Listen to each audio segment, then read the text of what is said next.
pointe des pieds pour vous annoncer et vous présenter tout d'abord le dernier intervenant de notre deuxième journée, qui est orthophoniste en Suisse romande, docteur en sciences du langage et chargé d'enseignement à l'Institut de sciences logopédiques de l'Université de Neuchâtel et formateur. C'est Stéphane Julien, qui travaille dans 2 institutions accueillant des adultes et des enfants avec des déficiences intellectuelles. Et il s'intéresse tout particulièrement au déploiement de l'ACA dans le milieu institutionnel. Aujourd'hui, sa présentation s'intitule « La collaboration entre partenaires de communication dans le cadre de l'ACA ». Et il présentera notamment un exemple d'outil d'évaluation en ligne pour soutenir cette collaboration. Je vous demande d'accueillir Stéphane Julien.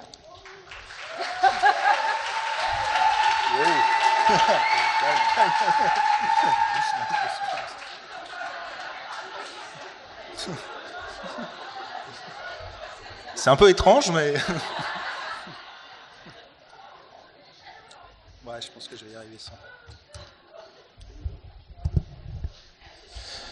Voilà. Donc après cette introduction, non, je voulais vraiment remercier toute l'équipe de RICA, déjà pour m'avoir invité et pour cette formidable organisation. Donc j'ai déjà été présenté, donc je ne vais pas m'étendre plus avant. Je vais m'intéresser dans cette présentation, comme ça a été dit, à la collaboration. Et puis je vais commencer en fait par juste poser le cadre, évoquer en fait qu'est-ce qu'on fait quand on met en place de l'ACA, quand on travaille, quand on met en place des moyens de communication alternative et améliorés. Je vais ensuite vous présenter quelques outils, c'est absolument pas exhaustif, mais de moyens d'évaluation qui me paraissent importants. Et je vais vous présenter après en fait un questionnaire et une grille qui a été développé, qui est encore développé, c'est vraiment un travail en cours, dans le cadre de mémoire d'orthophonie de l'université de Neuchâtel.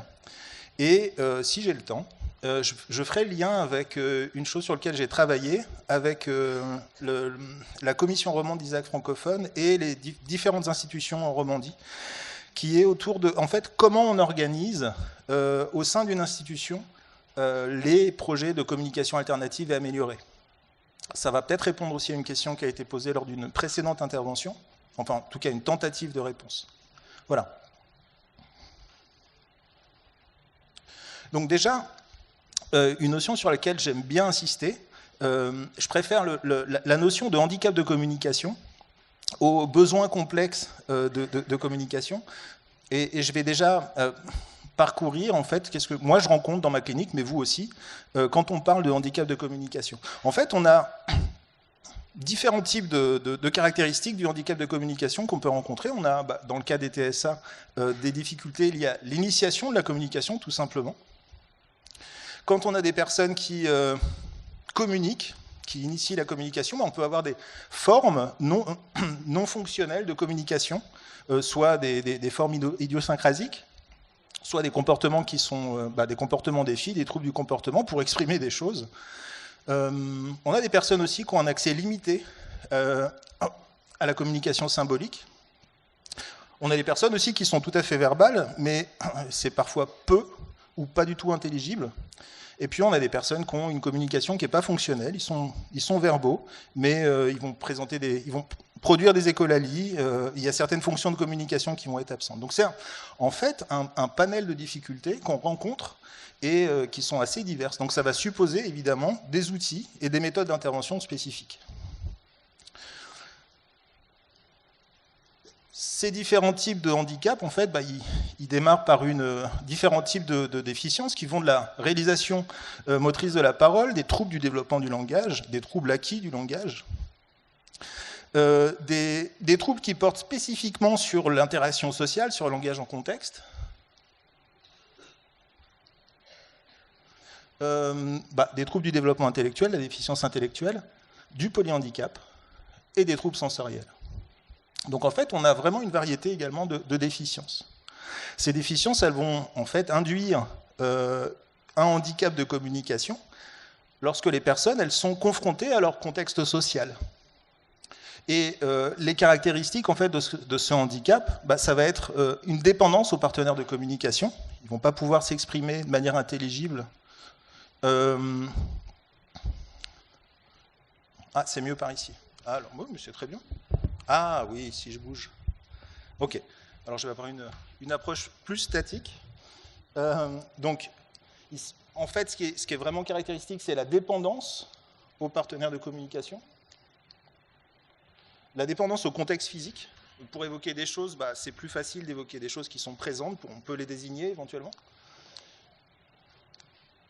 Et en fait, ça va entraver la participation sociale active des personnes. Alors, je suis un peu en train de lutter avec la télécommande aussi. Et évidemment, ça va contraindre leur autodétermination, la réalisation de choix en contexte. Et ça va avoir un effet sur leurs apprentissages scolaires, leur participation dans différents contextes liés, par exemple, au loisir, à l'accès à la culture, à la santé, l'accès à la santé, comment ils font pour exprimer leur... Alors, je suis vraiment en train de lutter avec la télécommande, pardon. Ça va avoir un effet sur les choix qu'ils vont réaliser, l'expression de leurs choix. Et puis, ce qui est important aussi à considérer, qu'on oublie parfois, c'est en fait l'étendue de leur réseau social, c'est-à-dire les différentes personnes en fait, avec lesquelles elles ont l'occasion d'interagir dans leur contexte social. Et en fait, dans ma présentation, je vais vraiment insister sur cette question de contexte. Évidemment, dans le contexte, il y a le contexte physique de l'interaction générale de la personne et il y a les partenaires de communication. En fait, si on prend des modèles sociaux qui s'intéressent au handicap, la définition classique du handicap, c'est la rencontre en fait, entre la déficience et puis le contexte social des personnes. Donc entre les, si je remonte un peu, entre les facteurs personnels, la déficience, et puis les facteurs environnementaux. Et quand on intervient en CA, en fait, on intervient spécifiquement sur le contexte de la personne. Et ce qu'on veut, en fait, c'est qu'avec les moyens qu'on va déployer, la personne, elle puisse participer, elle puisse s'autodéterminer de la manière la plus favorable possible dans leurs contextes sociaux. On va agir sur cet effet-là. On va, en fait, accessibiliser la possibilité pour ces personnes d'interagir avec leurs partenaires de communication. Ce qui est intéressant, c'est que, en fait, le fait de permettre aux personnes d'interagir avec les différentes personnes de leur contexte social, vu que le développement du langage en fait, se fait au cours de l'interaction, dans une certaine mesure, ça agit aussi sur leur déficience. Donc c'est assez intéressant, si je prends ma position personnelle d'orthophoniste, de considérer que, d'abord, mon rôle principal, en bout de course, c'est de permettre aux personnes d'interagir, de participer activement aux interactions dans leur contexte social, et en fait, que le fait d'agir là-dessus, ça va permettre de développer leur communication et leur langage. Dans la mesure de leurs possibilités, évidemment. En fait, ce qu'on fait vraiment, c'est de la même manière qu'un fauteuil roulant, et puis l'aménagement du contexte va permettre aux personnes de se mouvoir, de participer à leur contexte physique. Le fait de mettre en place des moyens de communication alternatifs permet aux personnes de participer aux interactions sociales et on accessibilise en fait la communication pour eux, pour ces personnes. Donc en fait, il y a deux objectifs dans la CA. On parle souvent des enfants, et puis du coup, quand on est orthophoniste, on s'intéresse vraiment au développement de leur communication avec ces outils, avec les outils de CA.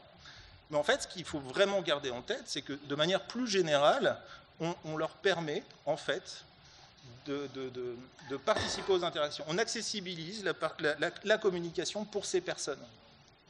Dans ma présentation, ça a été précisé, j'interviens à la fois chez l'enfant et l'adulte.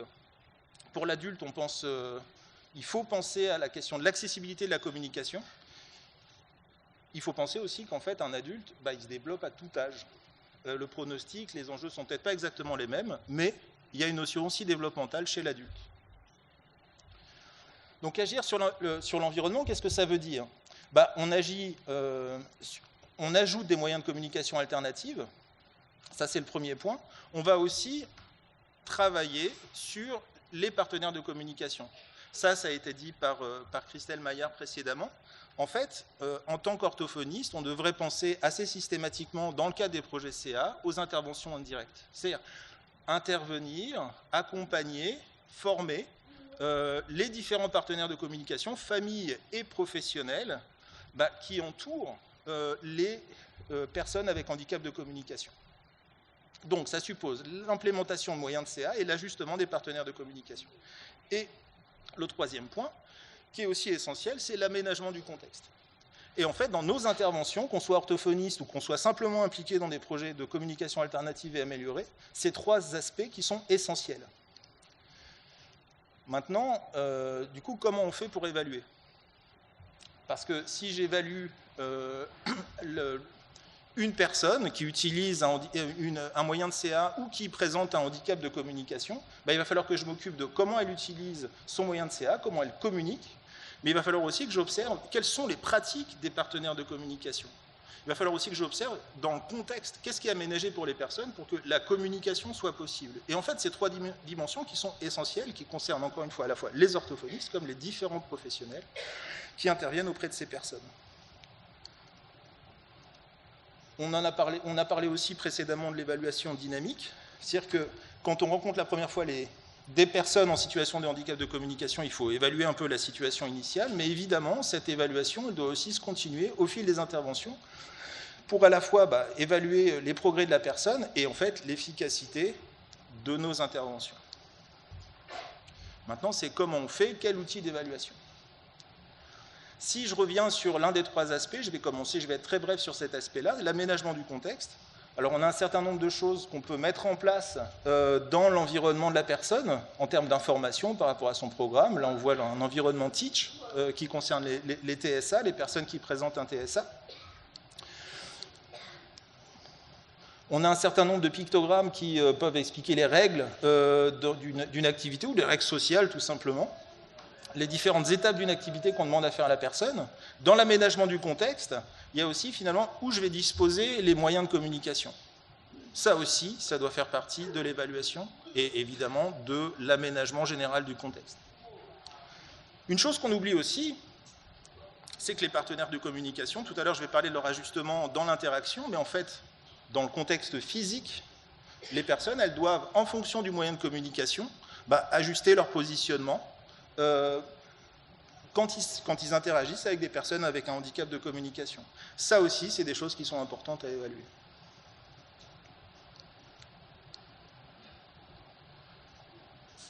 Il y a la notion encore de... Je vous ai parlé tout à l'heure de choses qui concernent la personne individuellement, mais je voulais vous montrer aussi des outils qui peuvent servir plus généralement dans le cadre d'une institution, en fait, qui sont des moyens de communication communs. Alors j'essaye de remonter, ça ne remonte pas, donc je vais descendre. Ah oui, voilà, c'est ça. Là, il y aurait, dans les indications qu'on donne pour l'aménagement du contexte, des moyens qui sont communs à toute l'institution, la signalétique, que si on se promène d'institution en institution, des fois on s'aperçoit que la signalétique, elle n'est pas toujours adressée aux personnes qui sont résidentes ou qui sont élèves dans une institution, mais en fait elles sont bien souvent en fait, adressées aux professionnels. Et en fait, dans une institution, le but du jeu, c'est plutôt que ce soit les personnes résidentes ou élèves qui profitent d'une signalétique qui soit adaptée. Et puis, donc, des moyens de communication qui ne sont pas spécifiques à une personne, mais qui sont mis à disposition de manière globale pour toute l'institution, à la fois pour les personnes résidentes ou élèves, mais aussi, en fait, pour les partenaires de communication. En général, c'est-à-dire que si je dois interagir avec quelqu'un qui en plus peut-être n'aurait pas son moyen de communication, il faut que je dispose dans une institution de moyens qui me permettent d'interagir avec elle. Pour l'instant, je parle d'institutions, enfin pour l'instant en fait je vais parler essentiellement d'institutions, mais vous avez vu dans un des diagrammes que je vous ai présenté, évidemment ça devrait concerner l'ensemble des lieux publics qui accueillent, qui sont susceptibles d'accueillir des personnes avec un handicap de communication. Je vous parlais des loisirs. Je vous parlais aussi de la santé. Et ce matin, on a vu, par exemple, pour un cas très précis avec la police, dans un commissariat de police, de quel support disposent très concrètement les policiers pour accueillir une demande, pour accueillir une plainte. Donc on a vu un exemple formidable en Australie. Je vais parler de la Suisse, mais enfin, je pense que vous pouvez transférer très facilement par rapport à la France. Je sais qu'en Espagne, il existe des choses dans différents endroits, mais malheureusement, la plupart des policiers ne disposent pas de ce type d'outils et on peut aller sur différents lieux publics. Donc on a un travail assez large de sensibilisation de la société civile. Allons-y ensemble. Voilà. je vous ai parlé donc de l'aménagement du contexte, je vous ai dit que ça serait assez bref de ce côté-là. Maintenant, il y a aussi un autre aspect lié à l'évaluation, mais en fait à notre travail en général, c'est OK, on déploie des moyens de CA, mais en fait, chaque moyen de CA a une indication. C'est-à-dire que des moyens de CA, ils sont souvent recommandés dans la littérature pour ceux qu'on utilise, en fait, j'espère la plupart du temps. Maintenant, un moyen de CA, c'est comme un médicament. Si je vais à la pharmacie, je peux acheter du paracétamol, ça va servir à certaines choses et ça ne servira pas à d'autres choses. Ça ne veut pas dire que le paracétamol n'est pas bien, ça veut juste dire que chaque moyen a des caractéristiques, a une finalité, un objectif. Donc ce que ça veut dire concrètement, c'est au moment où on évalue, mais après quand on commence à réfléchir à finalement quel est le moyen le plus indiqué, soit au départ quand on choisit le moyen, ou pendant l'évaluation dynamique, en se disant finalement est-ce que c'est le bon moyen, est-ce qu'il faut que je rajoute d'autres moyens de CA, il faut qu'on prenne en compte ces différentes caractéristiques. Pour la faire très courte, par exemple, si je pense au geste, alors je vais parler juste en expression, ça va supposer peut-être que les personnes aient quelques capacités motrices, par exemple, et quelques capacités d'imitation. Alors, en réception, il n'y a absolument pas cette difficulté, là ça serait plutôt une difficulté sensorielle, est-ce que la personne perçoit mes gestes? Mais en expression, voilà, il y a ces contraintes. J'ai eu une petite crainte à un moment donné.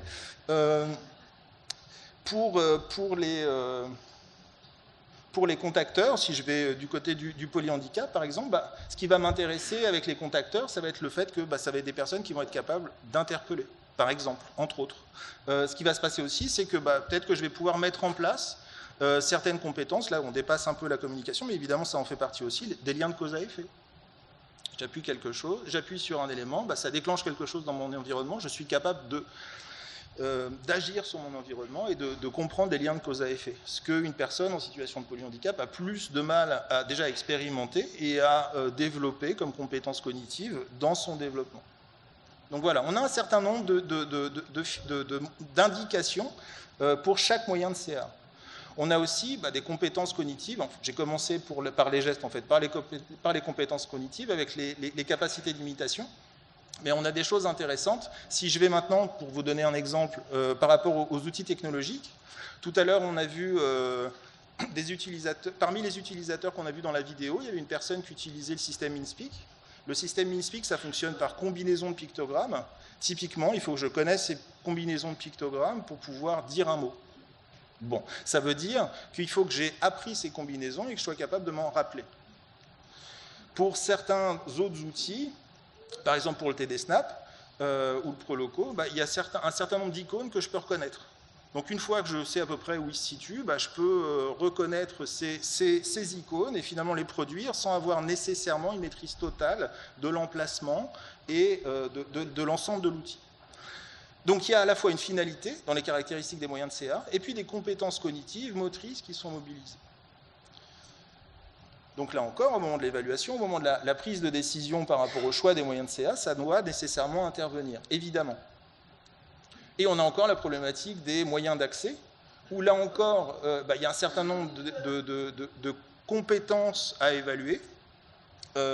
Pour ce qui est du contrôle oculaire ou du pointage oculaire, est-ce que la personne a des capacités de fixation? Est-ce qu'elle est capable de sélectionner avec ses yeux, de se déplacer, de suivre des éléments, de les repérer? Et pour les contacteurs, est-ce qu'il est capable de reproduire un appui? Est-ce que c'est des appuis qui sont fiables? Donc il y a un certain nombre d'outils d'évaluation qui peuvent être déployés. Et évidemment, ces outils d'évaluation, ils vont donner des pistes sur comment on intervient. Et puis, qu'est-ce que je vais me fixer comme objectif? Donc on a un ensemble de, quel que soit l'outil, quel que soit le moyen, on a un ensemble de critères qu'il va falloir essayer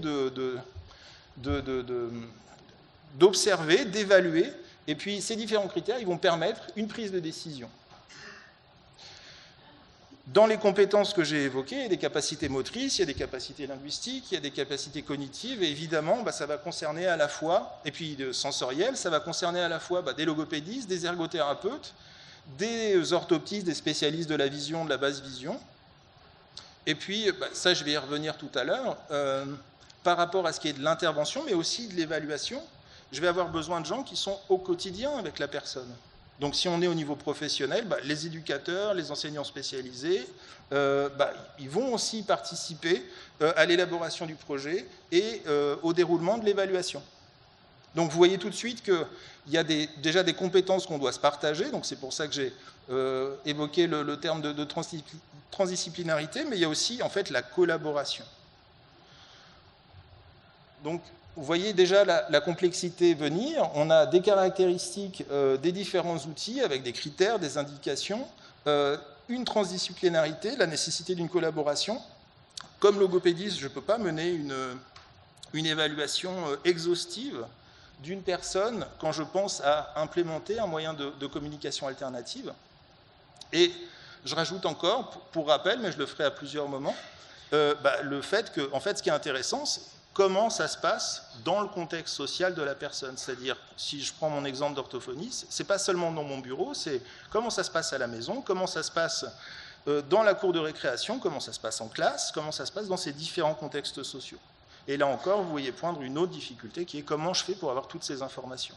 Étant entendu que, en tant qu'orthophoniste, je vois maximalement 1 fois, 2 fois la personne, et évidemment, je ne suis pas démultipliable dans ces différents contextes sociaux, et il peut m'être plus ou moins facile d'interagir de manière régulière avec ces différents acteurs de l'équipe. Encore une chose, c'est que, évidemment, un outil, il ne vient pas tout seul, il vient avec une méthode d'implémentation. Alors, il y a différents types d'approches. Il y a eu des questions relatives à des approches un peu comportementales par rapport au PECS. On a parlé de l'apprentissage sans erreur. Ça, là encore, il y a des indications et des limites. Dans cette approche, je ne vais pas rentrer dans le détail, mais il y a des guidances qui peuvent être proposées. Il y a le fait d'avoir un renforcement positif. Voilà, on a un premier type d'approche. Un deuxième type d'approche, c'est des choses qui sont plus socio-développementales. Le fait de déployer ces moyens de CA et les méthodes d'intervention dans le quotidien de la personne. Et puis de travailler sur, de mettre en place des épisodes d'attention conjointe. On a parlé beaucoup de modélisation. On a parlé aussi du fait que, oui, la modélisation, d'accord, mais c'est à propos d'éléments qui motivent la personne. Et puis j'ajouterais le fait que, oui, qui motive la personne, évidemment, mais pendant des épisodes où la personne est engagée, alors peut-être pas toujours dans des épisodes d'attention conjointe, mais au moins dont on dispose de son attention. Donc on modélise, d'accord, mais on modélise pendant des moments où on a réussi à motiver la personne et attirer son attention sur ce qui est en train de se produire, sur l'activité en cours. Donc vous voyez la difficulté poindre encore, c'est-à-dire qu'au quotidien, il va falloir accompagner les différentes personnes à être capable de s'ajuster suffisamment pour pouvoir rentrer avec la personne en situation de handicap de communication dans des épisodes d'attention conjointe et au moins d'attention partagée. Donc ça va supposer que chaque intervenant soit conscient de cette façon d'intervenir intensive, immersive, sociale, dans le quotidien. Donc là encore, ça va supposer un accompagnement et une collaboration entre les différents professionnels. Je vous ai parlé des différentes approches. Moi, je voulais insister aussi sur le fait que dans la recherche, il y a de plus en plus d'articles qui montrent en fait que la combinaison d'approches est possible, si elles sont indiquées, et en fait que c'est plutôt plus efficace. Et puis en plus, quand on associe plusieurs approches, en fait c'est plutôt plus efficace avec un moyen de CA, ce qui permet de mettre de côté, enfin pas de mettre de côté, mais de compléter, d'enrichir certaines approches qui seraient exclusivement oralistes, qui laisseraient la communication alternative, plutôt quand voilà, notre approche n'a pas marché, mettons en place de la CA. Alors qu'en fait, dans la littérature, il n'y a plutôt que des preuves que plus on met des moyens de CA tôt, plus ça permet le développement de la communication et du langage. Et si on s'intéresse juste au modèle d'acquisition du langage au fil de l'interaction, c'est évidemment la bonne voie. Si je mets en place un moyen de CA adapté, avec une approche adaptée, en fait, je rends accessible l'interaction, le fait de participer aux interactions, et comme le développement du langage et de la communication se passe au fil de l'interaction, évidemment, ça peut avoir que des effets favorables. Je dis évidemment, ça paraît évident maintenant, mais quand lie certaines approches, ce n'est pas du tout l'option qui est adoptée. Donc l'approche multimodale, alors j'ai parlé du fait de combiner les approches, le fait de combiner des approches avec des moyens de CA, et puis et là vous le savez toutes et tous, en fait la communication d'abord est multimodale, et en CA en fait les approches multimodales sont recommandées. Elles sont non seulement recommandées, mais en plus elles ont des intérêts méthodaux cliniques. C'est-à-dire qu'en fait, il y a des preuves maintenant plus régulières sur le fait que si des progrès sont réalisés sur une modalité particulière, par exemple avec les gestes, on va s'apercevoir que certains mots qui sont acquis avec des gestes en fait, peuvent être utilisés sous forme de pictogrammes. Donc il y a un intérêt à avoir plusieurs modalités. Le fait d'introduire plusieurs modalités n'est pas un problème pour les personnes en situation de handicap de communication, c'est presque exactement l'inverse. Maintenant, ce qui est intéressant, c'est, OK, une fois que plusieurs modalités sont déployées, finalement, quelle est la plus efficace pour la personne? Quelle modalité choisit une personne donnée? Et puis ça, il y a un certain nombre de méthodos qui sont proposés au niveau clinique, hein, je ne parle pas seulement en recherche, pour justement s'apercevoir, enfin, observer quelle est là où les modalités qui sont favorisées par l'utilisateur, et finalement, au niveau clinique, on va mettre le paquet sur ces modalités qui sont choisies.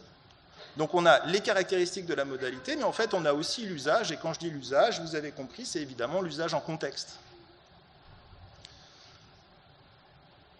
Mais du coup, on revient à la problématique de évaluer la CA, oui, mais évaluer la CA dans le contexte social de la personne. Donc on a en fait la nécessité de travailler sur le recueil de données et puis d'impliquer les différents partenaires de communication de la personne. J'ai insisté sur le côté professionnel, mais évidemment les familles font partie intégrante de l'équipe. Vous avez en tête que mon fil conducteur au départ, c'était les institutions. Ça ne veut pas dire que je me limite à ça, mais aujourd'hui, j'ai choisi plutôt d'orienter vers les institutions. Mais vous voyez aussi qu'au sein de l'institution, déjà, l'organisation entre professionnels est problématique, mais l'intégration des familles en tant que membres de l'équipe au sens strict du terme est encore plus problématique. Et là, je pense que j'ai besoin de convaincre personne ici à ce propos. J'ajoute une petite difficulté supplémentaire. Les principes de la CA, en fait, ils sont adaptables à toutes les formes de handicap de communication. Maintenant, quel outil, quelle approche choisir? Encore une fois, si je pense en termes de prise de décision, en fait, on s'aperçoit qu'il y a quand même des méthodes qui sont recommandées en fonction des troubles. Donc ça rajoute une couche sur les différents paramètres qu'il faut que je prenne en compte, à la fois pour l'évaluation et aussi pour la prise de décision. Qu'est-ce que je fais qu'est-ce que je mets en place en termes d'outils, mais qu'est-ce que je déploie aussi en termes de méthodologie. Si on rajoute encore une problématique, c'est de se dire, finalement, réfléchissons aux facteurs de réussite qui ont été étudiés dans la littérature. Je prends juste un exemple, et je n'ai pas indiqué tous les facteurs, faute de temps. C'est le fait de dire, finalement, pour des personnes en situation de TSA, ce qui va être un facteur de réussite pour la mise en place de moyens de CA, c'est déjà la connaissance des partenaires de communication de la CA, à la fois des outils et des moyens d'implémentation. Tout à l'heure, on parlait aussi de représentation, je crois que c'était Christelle qui en parlait, mais là aussi, la perception des partenaires de communication, du moyen de communication, a un effet sur la réussite de l'implémentation de ces moyens de CA. La modélisation qui est proposée au quotidien, ça a un effet aussi sur la réussite des projets de CA, encore une fois dans le cadre des troubles du spectre de l'autisme.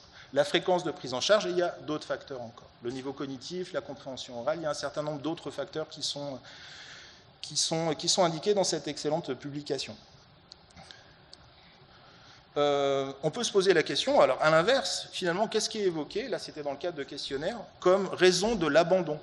On est tous confrontés, tous et toutes confrontés, et encore plus si on travaille auprès de personnes adultes, à l'abandon de moyens de CA. Finalement, quelles sont les causes qui sont invoquées derrière ces abandons? Là, on retrouve encore les représentations des parents. Ça, c'est quand même une chose qui est importante et du coup à prendre en compte dans l'accompagnement des parents. L'autre chose aussi, c'est finalement quels sont les besoins des parents. Hein, chaque individu, chaque famille, c'est un système, elle a des capacités, elle a des limites. Et en fait, ces personnes-là aussi, elles ont besoin d'aide spécifique, d'un réseau de soutien qui est adapté à leurs besoins. Et là encore, si on pense évaluation, évidemment, il va falloir évaluer ces aspects-là. Dans les raisons d'abandon, on retrouve encore la disponibilité des orthophonistes, c'est-à-dire est-ce qu'il y a des prises en charge qui sont possibles, et on trouve encore un aspect qui est la caractéristique des moyens de CA. Donc là, ça revient un peu sur les tableaux dont je vous ai présenté tout à l'heure, avec les caractéristiques des différents moyens, et en fait, les compétences qui sont sous-tendues par l'utilisation des différents moyens. Une fois qu'on a ces différents paramètres en tête, ou qu'on a cette complexité en tête, c'est assez intéressant de regarder d'autres études. Là, je vais basculer dans le monde du polyhandicap. Il y a des études qui ont été faites, alors c'est principalement en Suède et en Angleterre, à ma connaissance, mais il y a sûrement d'autres articles qui ont été publiés à ce sujet. C'est finalement comment les orthophonistes, mais pas que, les équipes, font pour choisir un moyen de CA. Et en fait, ce qu'on s'aperçoit, c'est que dans le monde du polyhandicap, on ne suit pas nécessairement les recommandations de la littérature. Alors c'est assez intéressant parce que dans la littérature, il y a, par exemple en Italie, mais il y a beaucoup d'articles et de recherches qui montrent que, par exemple, l'utilisation de contacteurs pour cette population-là est plutôt efficace pour la participation sociale active, pour le développement de capacités de communication. Et puis, dans ces deux pays, la Suède et l'Angleterre, là je vous ai mis que la référence pour la Suède, en fait on s'aperçoit que dans l'usage, c'est plutôt des moyens, des objets référentiels, des objets en 3 dimensions qui sont utilisés. Finalement, assez peu de contacteurs. Donc on s'aperçoit qu'il y a une déconnexion entre ce qui est recommandé dans la littérature et les pratiques sur le terrain. Donc, il y a un gap qui est assez important. Là encore, je pense que c'est quelque chose que vous vivez dans votre pratique au quotidien de la CA, mais c'est quelque chose qui est important à remarquer. Ce qui est intéressant aussi, c'est que finalement, le raisonnement clinique, c'est-à-dire en fait la prise en compte de tous les paramètres dont je vous ai parlé précédemment, en fait, est relativement pas là. Quand on s'intéresse, on propose des questionnaires aux différentes personnes impliquées, on s'aperçoit que dans leurs réponses, le raisonnement clinique est en fait assez pauvre. Alors qu'il y a justement de la complexité. Il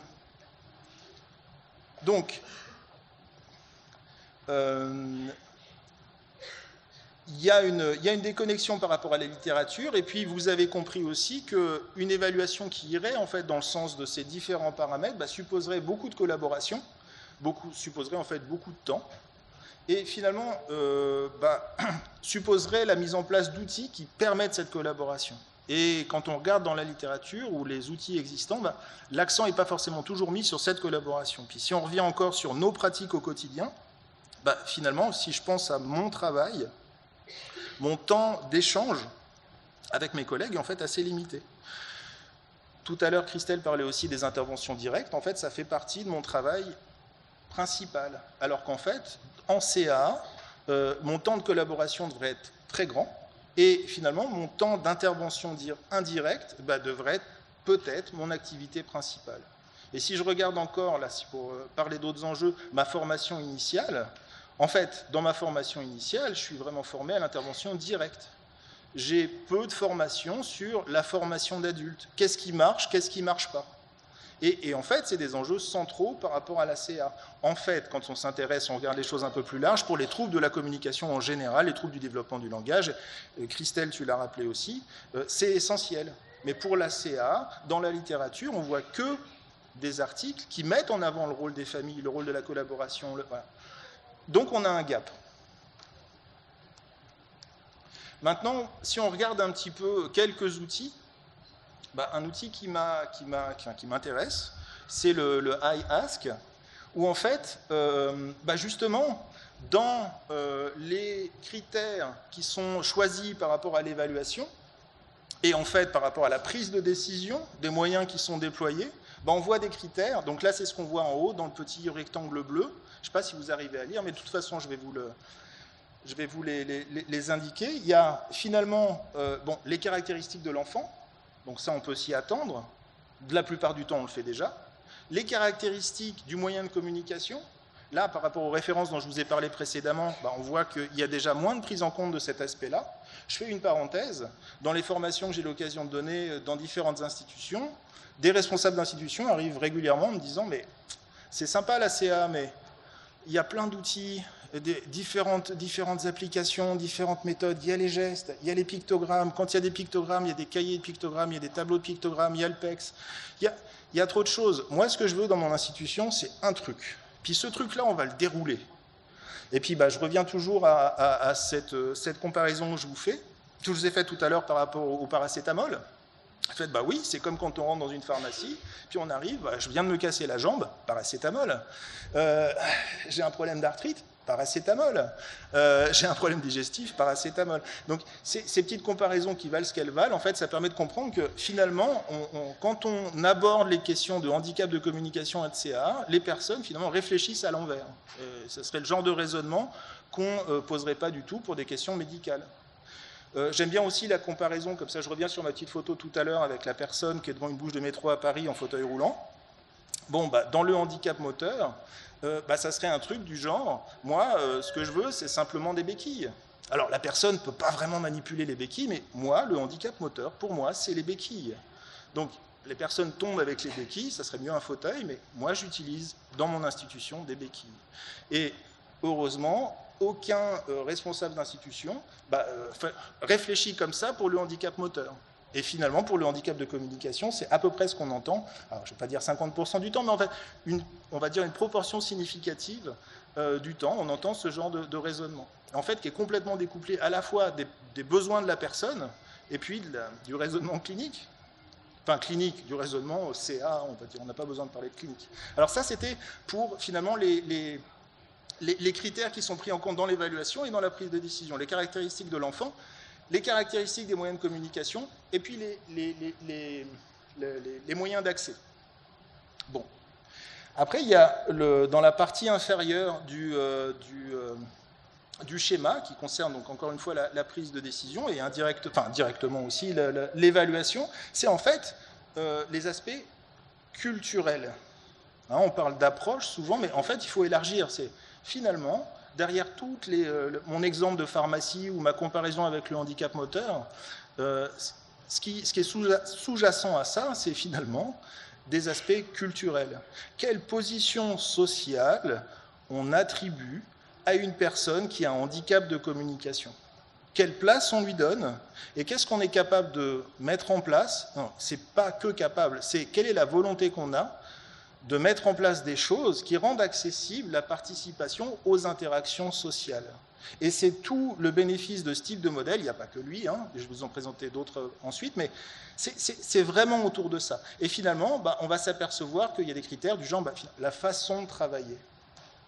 J'ajouterais comment la façon de travailler est pensée par des responsables d'institutions ou par nos politiques qui financent les institutions, s'il revient au même. Voilà.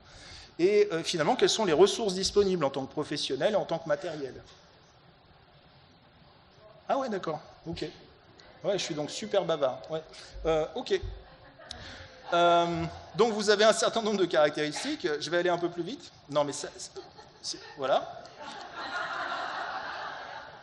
Peut-être que, voilà. Non, ce qui est intéressant, puis en plus avec la télécommande, ok. Non, ce que je voulais vous montrer, c'est le fait que c'est intéressant de se poser la question en termes de famille, de système. Donc il y a un certain nombre d'outils qui intègrent les familles. Avant, vous aviez un schéma qui ressemblait un peu... il y avait les réseaux sociaux qui étaient intégrés, puis des représentations aussi du système de la famille, et puis pour justement identifier quelles personnes j'accompagne et comment je les accompagne.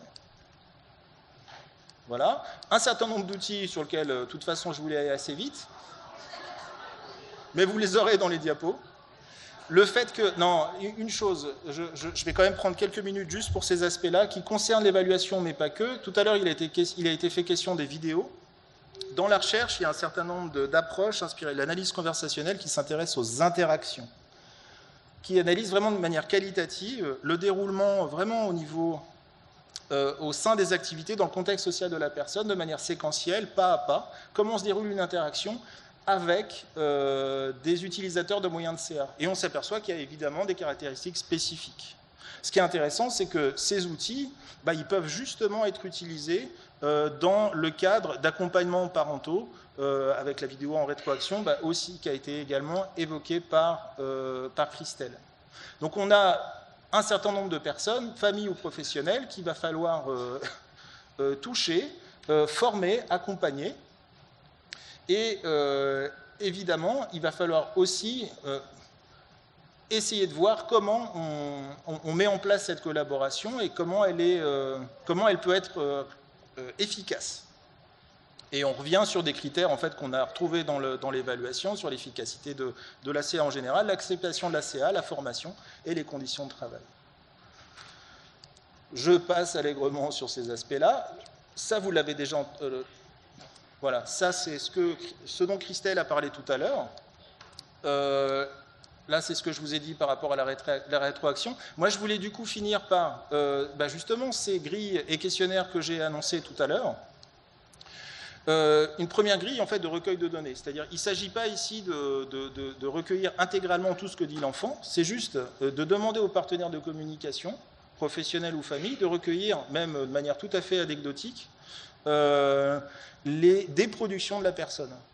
Donc ça ne permet pas d'avoir une idée exhaustive. Pour ça, on peut avoir éventuellement des séquences vidéo régulièrement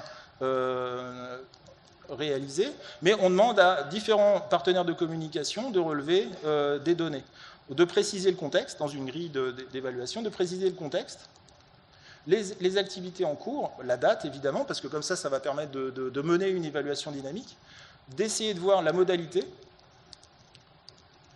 la fonction de communication, la place dans le dialogue, c'est est-ce que la personne, en fait, elle initie la communication ou elle fait que répondre? Est-ce qu'elle fait que imiter, répéter? Est-ce que pour produire, elle a eu besoin d'une guidance partielle? Quand il y a une guidance totale, évidemment, c'est pas codé, enfin, c'est pas rempli. Voilà. Et on a un certain nombre de critères qui me permettent, en fait, moi, en tant que logopédiste, si j'ai par exemple une dizaine de partenaires de communication qui jouent le jeu pour une personne, d'avoir une idée, là c'est à titre d'exemple, parce qu'il y a beaucoup d'autres analyses qu'on peut mener, finalement, la modalité, à quel moment elle est utilisée? Est-ce que c'est en réponse ou est-ce que c'est en initiation? Est-ce qu'il y a une modalité qui est plus utilisée dans un contexte que dans d'autres? Ce qui pourrait me permettre, si je pense accompagnement, éventuellement de mettre le paquet sur la maison si une modalité n'est pas assez utilisée et par ailleurs si elle est efficace, évidemment. Je peux avoir une idée de, voilà, la fonction de communication, c'est quelle place dans le dialogue? Est-ce que c'est, voilà, la modalité qui est utilisée en fonction de la fonction de communication. C'est un certain nombre d'informations que je peux avoir par rapport à ce relevé de données. Dans le questionnaire qui est aussi proposé aux familles, qui peuvent le remplir comme la grille de manière régulière, comment finalement la personne attire l'attention? Quelle est sa modalité de communication et comment elle attire l'attention des personnes? La quantité de lexique évaluée par le partenaire de communication. Est-ce que c'est une personne qui combine les mots, qui est déjà un peu dans la syntaxe, qui présente des troubles sensoriels? Quelles sont les activités qui sont préférées par la personne? Une évaluation de son niveau de compréhension, mais par le partenaire de communication, encore une fois, les différentes fonctions de communication et la participation aux conversations. Est-ce que c'est une personne qui initie, qui fait des réparations? Ça, c'est une compétence qu'on évalue assez peu, finalement. Je crois qu'il y a le ROC, par exemple, qui le prend en charge, il y a un certain nombre d'outils. Et puis, finalement, qui introduit les thèmes de conversation? Est-ce que la personne est capable d'elle-même d'introduire des thèmes de conversation? Et évidemment, après, c'est intéressant de savoir, c'est avec quelle modalité. On a aussi, en fait, des caractéristiques du partenaire de communication qui sont intégrées. Est-ce que, finalement, la personne, elle juge qu'elle a un bon niveau en CA dans les différentes modalités? Comment elle pense qu'elle s'adresse à la personne en situation de handicap de communication? Quel est son degré de proximité? Alors là, ça permet d'établir un peu les schémas dont je vous ai parlé tout à l'heure, rapidement. Quelle est la personne? Est-ce que c'est une personne proche? Est-ce que ça fait partie de l'environnement, mais un peu plus éloigné? Les représentations, et voilà. Et on arrive, dans ce cas-là, à ce type de diagramme, et puis qu'on peut, encore une fois, intégrer dans intégrer dans une évaluation dynamique, pour voir un peu l'évaluation. Pour les objectifs, ça je vous en ai déjà parlé. Ce que je voulais juste vous dire, ça c'est les mémoires en cours. Tout à l'heure, c'était des choses qui étaient déjà faites dans les mémoires précédents. Il y a une version en italien qui est en cours d'élaboration. Évidemment, ça questionne sur les relations thérapeutiques entre les professionnels et avec les familles plutôt. Et puis, comment ce questionnaire peut être utilisé dans le choix des moyens de CA. Et pour finir, il me reste combien de minutes, Mathilde? Ah, c'est fini. Alors, je passe ce diagramme et après, c'est fini, promis. Hein, c'est en fait un projet qui est... je vais avoir le résultat du financement dans une semaine. C'est d'intégrer en fait dans une plateforme informatique, c'est-à-dire tous les partenaires de communication auraient un accès identifié à cette plateforme pour à la fois participer à l'évaluation en termes de grille et de questionnaire. Elle pourrait déposer des vidéos qui va me permettre, moi en tant que logopédiste, d'avoir des vidéos de l'utilisation des moyens de communication et des participations aux interactions dans différents contextes sociaux. Mais cette plateforme, son but, c'est que en fait, les différents partenaires de communication aient eux, une vision des objectifs en cours. Sur la base de l'évaluation, qu'est-ce qu'on va faire maintenant? Et puis, vu que la difficulté, si je pense à mon cas précis, c'est interagir avec les différents partenaires de communication, c'est finalement pouvoir avoir une plateforme intégrée dans... une possibilité d'avoir des visioconférences à l'intérieur de cette plateforme pour pouvoir mener des accompagnements avec rétroaction vidéo à différents moments de la journée, et puis la possibilité de mettre sur cette plateforme des webinaires sur lesquels je pourrais orienter les différents partenaires de communication en fonction de leurs besoins. Et puis évidemment, il y a tout un aspect organisationnel qui est d'agender à quel moment on fait quoi, les objectifs oui, mais jusqu'à quand, avec une timeline, et puis d'avoir un peu une plateforme qui permet un peu tout ça. Je voulais...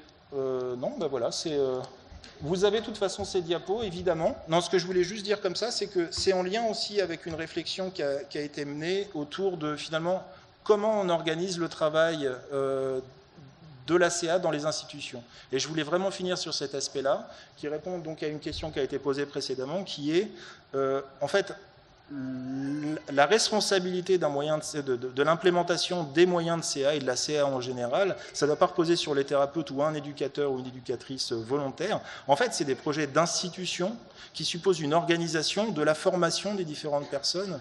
Je parlais tout à l'heure des moyens de CA dans les parties communes. Et voilà, ça aussi, je peux vous le fournir sur demande, parce qu'il y a des choses qui existent en français. Voilà, si vous avez des questions, j'y réponds volontiers, s'il reste 1 minute ou 2 pour les questions. Et je vous remercie de votre attention.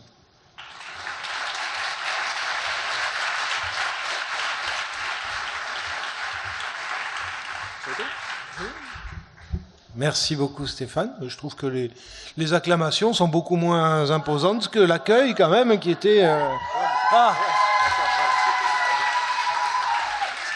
On s'y habitue. Ouais, on se prend quelques minutes quand même pour les questions-réponses. Donc on a les collègues dans la salle. N'hésitez pas, vous connaissez la formule, on lève le doigt comme à l'école. Et puis Stéphane se fera un plaisir d'y répondre. On se prend 2-3 minutes quand même. Christine Coriou, ergothérapeute dans un EME en région parisienne. Vous dites c'est un projet institutionnel que la CAA émergeant dans un établissement. Mais c'est aussi une adhésion. Ouais. Et comment motiver, travailler sur la question d'adhésion, sur le fait qu'on ne peut pas avoir de prérequis sur la possibilité d'expression ou de communication aussi difficile soit-elle. Alors, merci pour cette question. Un des points... Alors, en fait, la réponse, elle est double. Alors, je suis vraiment pas bon avec les télécommandes. La réponse, elle est double, donc du coup, sans support. Non, je pense qu'il y a une première chose qui est, dans une institution donnée, chaque intervenant doit à minima être sensibilisé au principe de la CA. Donc ça, il faut que ça soit systématique. Dans les diapos, ce que vous allez retrouver, dans la description du concept, il y a le fait que si j'ai un enfant qui a un handicap de communication, évidemment, il va avoir un ou des moyens de CA, mais les adultes, je dis évidemment dans le concept, c'est-à-dire dans le rêve, on va dire, mais ça peut être posé justement par les responsables d'institutions en tant que vraiment concept et, on va dire, règlement intérieur, quoi, voilà.